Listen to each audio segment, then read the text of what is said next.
Hello and welcome back to the VikingGnomeAnime. Believe you me, you're going to want to stick around for this one, because this show might be one of the hidden gems of the season if it keeps going at this pace. In this video we are going over episode 1 of My Daughter Left the Nest and Returned an S-Rank Adventurer. Well, the returning part might take a while, but still, eventually, hopefully, it will happen. Now, this show, from the outset, when I saw the synopsis, I thought, this sounds really wholesome, this sounds really intriguing and unique, as we very rarely, I feel, actually get storylines, get narratives that cover this sort of father-daughter relationship in any meaningful way.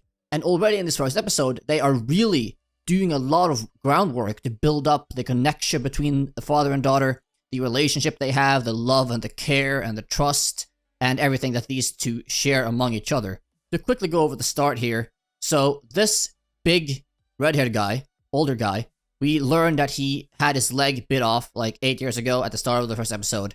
He was an adventurer at that point, but something got the best of him, lost his leg, and after that, we find out later, he ended up just quitting being an adventurer and moving to his hometown, his village, and just living in peace there, protecting the local people and just doing some groundwork, right?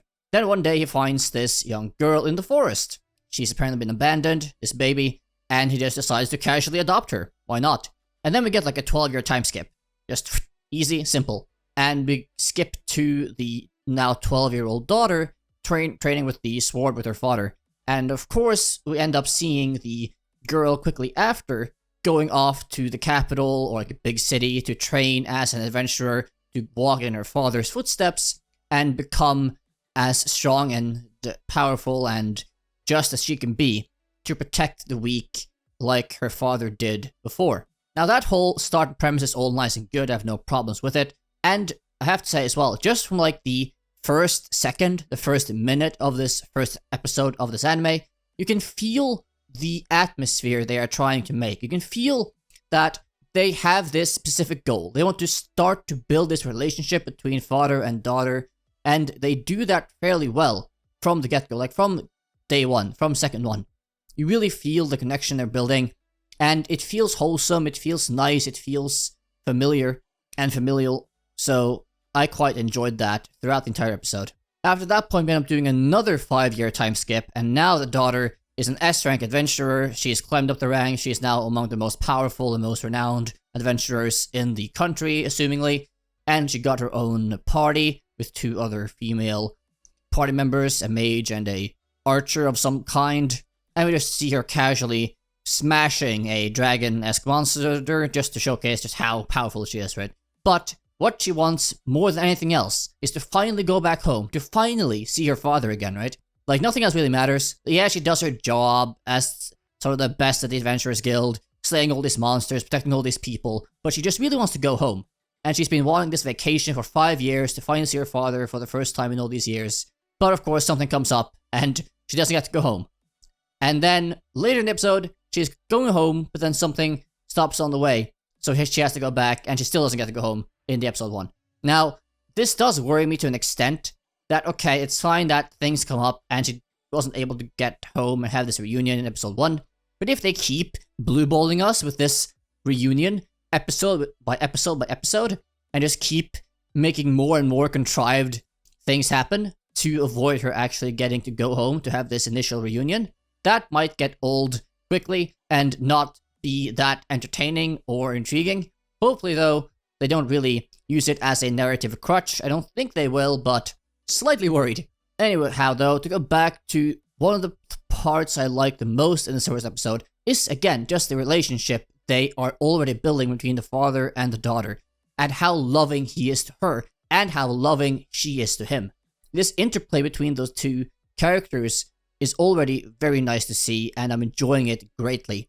You can see it in all the small things that each of them do. The daughter, Angeline, she writes her father's letters. She's been writing them since she left her hometown at 12. And now 5 years later, she's still writing letters like, I don't know, every week, more than every week. But you can see her father has this massive cabinet of all the letters she's sent over the years, right? So clearly, she is super invested in wanting to keep him involved and apprised of everything she does, and wants to talk to him and communicate with him even though she hasn't been able to do it in person as of yet. And again, just through the entire episode, they keep hammering down on this relationship, really trying to build it up and make it seem believable and wholesome and nice. And they do that pretty well. But they also spend some time this episode to build out the father a bit, not just the daughter. We do find out a bit more that, yes, he just basically said he was a quitter. You know, he was not surprised that his daughter ended up being an S rank because she was always so intuitive and good at everything when she was young. But then he talks about himself, saying that, no, I'm just a failure, I'm just a wannabe quitter, hinting at after he lost his leg, instead of wanting to keep going and wanting to keep being an adventurer and push through it and find a solution, he let himself be defeated and decided to give up. Like, no, I can't be an adventurer anymore. Life is done for me. I'm just going to move back home to my home village and live a peaceful life there. Of course, if he hadn't done that, he would never have found Angeline to adopt. So, of course, he's not unhappy about that fact. But still, maybe a bittersweet memory in that sense anyway. We do also see that him, as a father, he is still not weak, right? We see him spring into action and just fly over the screen to defeat this local monster in the forest when he is having these kids out on the sort of teaching patrol, whatever. And you can see that he is clearly not weak. He is still strong enough to be an adventurer, even with his bad leg. But then they also clearly show that when he's landing from this killing blow on this monster, right, he lands with his wooden leg on a stone and trips and falls into the river, which is a very nice way of showing that, yes, he is still not weak. He still has his own strength, but his leg is clearly hampering him and his ability to really be great, which it would have also done way back in the day before he quit being an adventurer. Now, we also see Angeline, his daughter, hyping up her father to no end. Like, she brags about him to everyone and everything she sees. Her bandmates, crewmates, no. Her party members, yeah, my father's amazing. Never land a hit on him. He's like the best, strongest ever. He's the best ever. And every person she meets, even like the girl that she's riding with to escort her to her hometown, is like, have you heard of my father? This and this, great, right, ogre? No, I haven't, but with that name, he must be strong. Oh yeah, he's totally the best. He's so strong, he's amazing. And just that, it's so fun and joyful and nice to sort of see this daughter gushing about her father, even though she, in her own mind, might be severely overestimating how strong and powerful he really is because of nostalgia or whatever else, but still just having this feeling of, yeah, he's the best, he's the absolute greatest, my dad is the best that ever was, right? Which is quite common, of course, with children thinking that when they are young.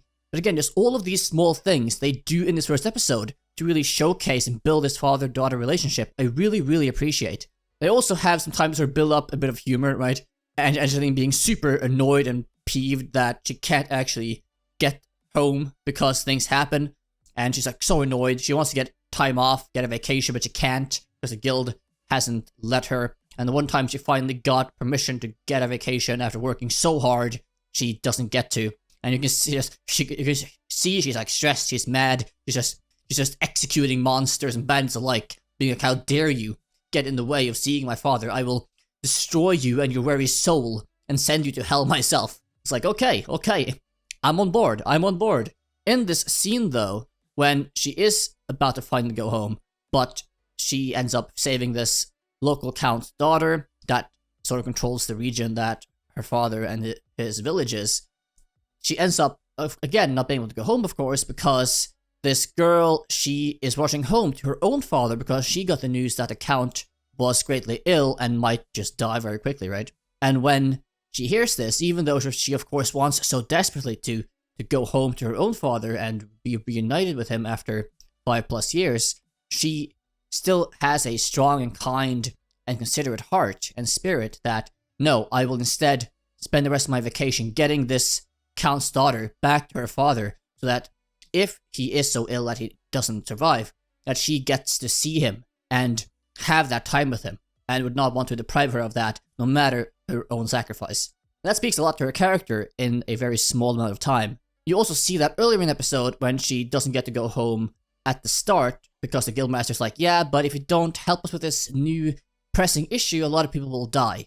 And at that moment you see her just stop in her tracks being like, God damn it, okay, I have to go, right? Because she, from her father, has learned and built this strong character of protecting the weak, being someone that stands up for them and protecting life and protecting everything that he holds dear as well. And on that point, again, I would have to say that they have done the character building fairly well in this first episode, and I am liking the daughter and the father greatly so far. We get some initial information about the 2 other party members she has, but not too much. We'll probably get way more about that earlier. Both grew up in an orphanage, etc., etc.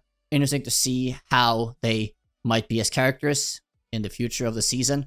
I have some issues also in terms of like, why can't she just go home earlier and more often? Like, she is one of the most powerful adventurers in the country, right? So if she demanded to the guildmaster that I am going home on a vacation, I don't feel like they could even deny her at that point because of all she does and her standing. But I suppose that maybe she is bound by the rules, that she has to get permission. That's some part of the agreement or whatever, being an adventurer, or maybe she is just too considerate and that she doesn't want to leave people hanging if she hasn't gotten permission for it. Not quite sure, but all these small things doesn't really matter to me. It's so far a very, very enjoyable story and a very wholesome and kind-hearted narrative that if they continue with this and if they keep going in this direction and really building on the father-daughter relationship, I think I will greatly, greatly enjoy Season 1, and I think this might be one of the better shows of the season, easily.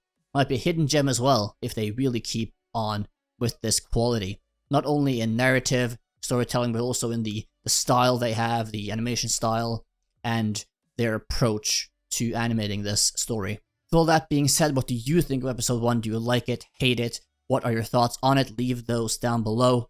And if you enjoyed this first episode review, then please do leave a like, subscribe, and hit the notification bell to be notified of all my new content. I'm covering basically every single new show this fall season, or at least all the ones I can to the best of my ability. So stay tuned for that. And if you want to watch an episode 1 review of a show from last season I consider a hidden gem, you can watch that right here on the screen right now.